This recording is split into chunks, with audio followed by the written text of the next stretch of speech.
அனைவருக்கும் ஸ்தோத்திரம். தொடர்ந்து தொடர் வேதாகமத்தை வாசிக்கலாம். இன்றைய நாளில் ஆதியாகம புத்தகம் 29 மற்றும் 30, தொடக்க நூல் 29 மற்றும் 30.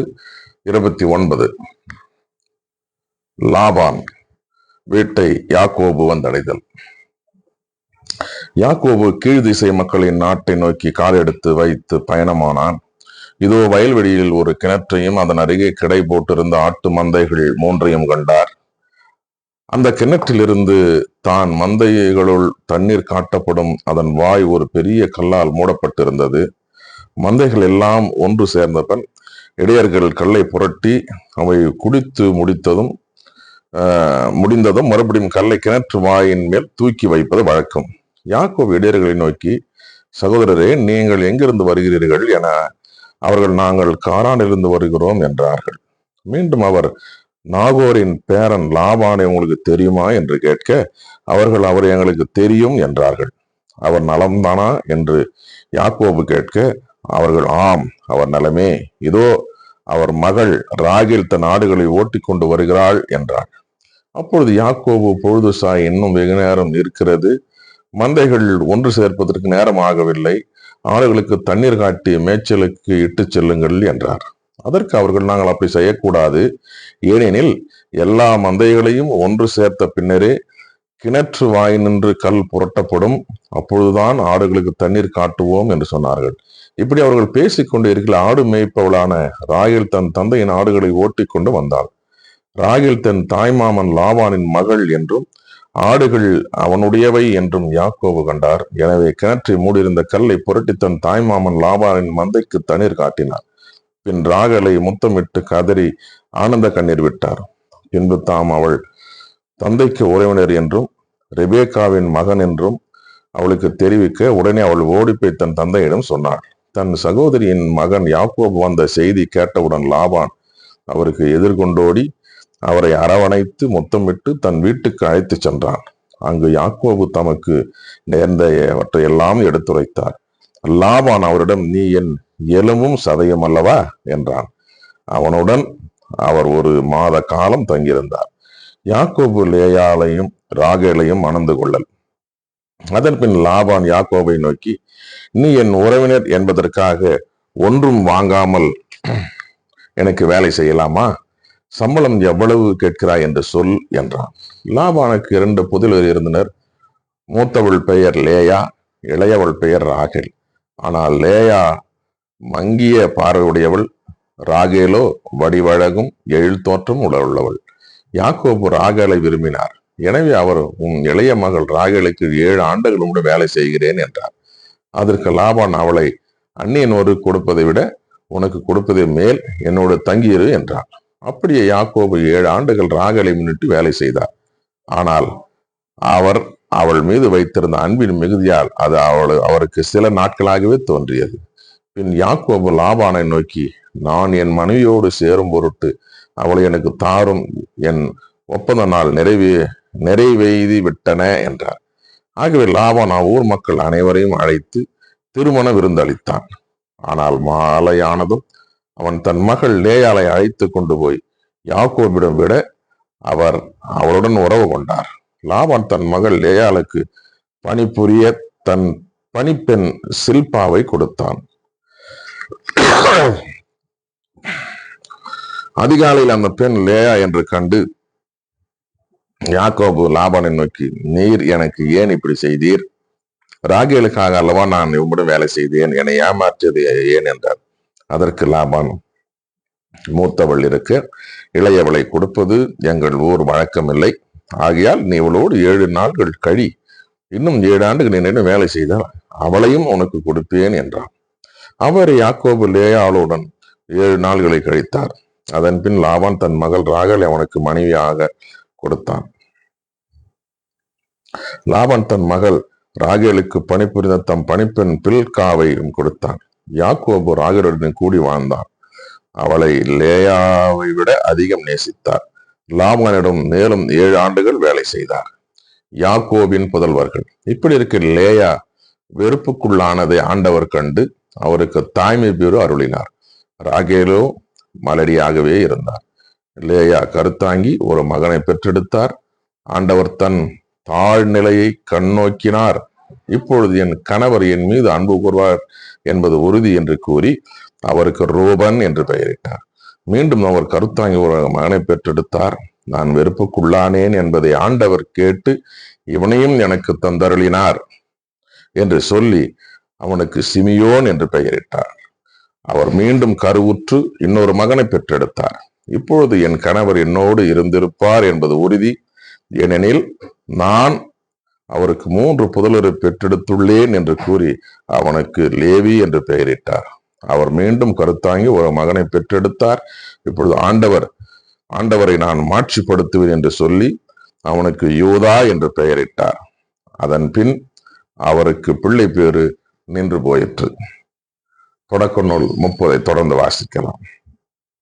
தாம் யாக்கோபுக்கு பிள்ளை பெறவில்லையே என்று ராகேல் தம் சகோதரியின் மேல் பொறாமை கொண்டார்.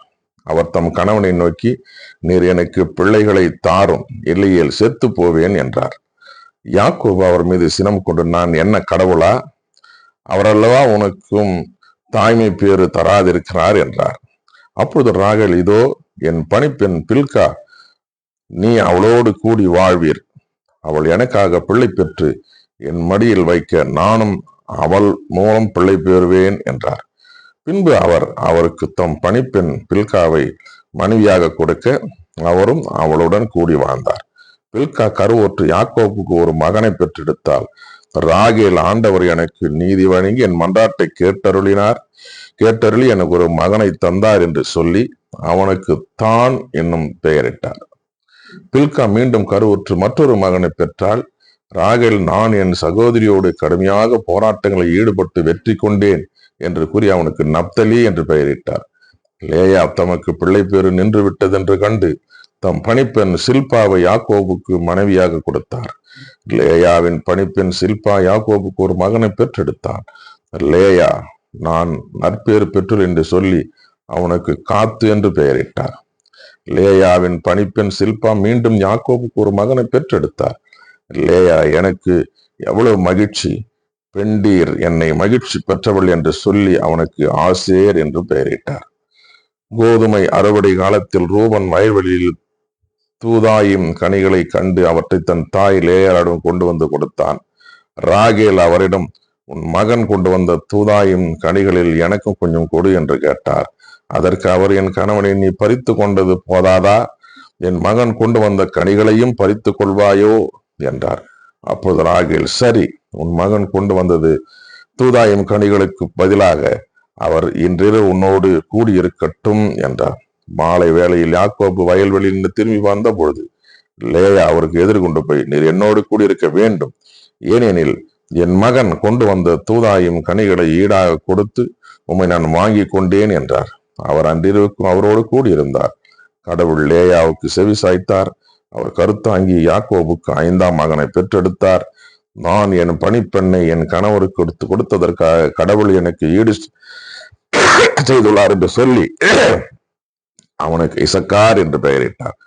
மீண்டும் லேயா கருத்தாங்கி 6ஆம் மகனை பெற்றெடுத்தார். லேயா, கடவுள் எனக்கு ஒரு சிறந்த கொடை கொடுத்துள்ளார். இனிமேல் என் கணவர் என்னை பெருமையாக நடத்துவார், ஏனெனில் நான் அவருக்கு 6 புதல்வரை பெற்றிருக்கிறேன் என்று கூறி அவனுக்கு செபுலோன் என்று பெயரிட்டார். பிறகு அவர் ஒரு பெண் மகவை பெற்று அவளுக்கு தீனா என்று பெயரிட்டார். பின்பு கடவுள் ராகேலையும் நினைவு கூர்ந்தார். அவர் அவருக்கு செவி சாய்த்து தாய்மை பேறு அருளினார். அவரும் கருந்தாங்கி ஒரு மகனை பெற்றெடுத்த கடவுள் என் இழிவை போக்கினார் என்றார். மேலும் அவர், ஆண்டவர் இன்னொரு மகனையும் எனக்கு சேர்த்து தருவாராக என்று கூறி அவனுக்கு யோசேப்பு என்று பெயரிட்டார்.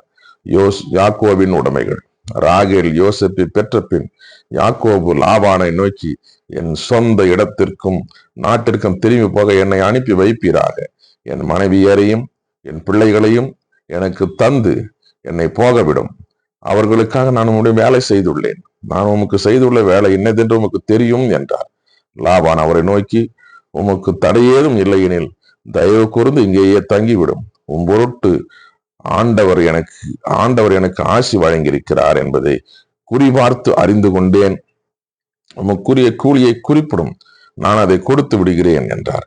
அதற்கு அவர், நான் உம்மிடம் எவ்வளவு வேலை செய்துள்ளேன் என்பதையும் உம் மந்தை என்னிடம் எப்படி இருந்தது என்பதையும் நீர் அறிவீர். நான் உம்மிடம் வரும் முன் உமக்கு இருந்தது கொஞ்சமே, இப்பொழுதோ மிகுதியாக பெருகிவிட்டது. நான் கால் வைக்கும் இடமெல்லாம் ஆண்டவர் உமக்கு ஆசி வழங்கியிருக்கிறார்.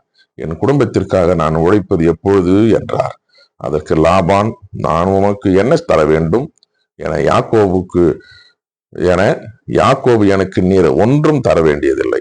இந்த ஒன்றை மட்டும் நீர் எனக்கு செய்தால் நான் தொடர்ந்து உம் மந்தையை மேய்த்து காப்பேன்.